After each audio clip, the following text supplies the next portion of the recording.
munisipyo, pero sabi bayad na daw. Hindi ko alam paano nangyari. Bayad na pala. So,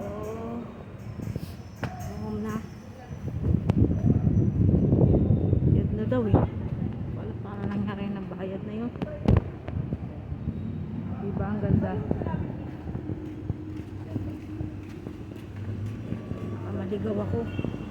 Alam mo naman napakalaki.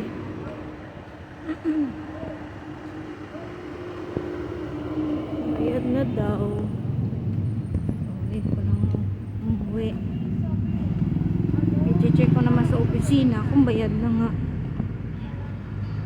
Ulit ko rin i-check sa opisina kung bayad na siya o hindi pa. Ngayon pagbayad na doon naman kayo magbabayad. May mga tao ba pala dito? Wala pa tubig yung ano. May tubig na siya kasi hindi pa gumagana.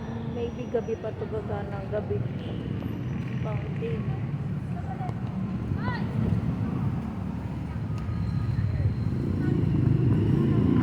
Baril.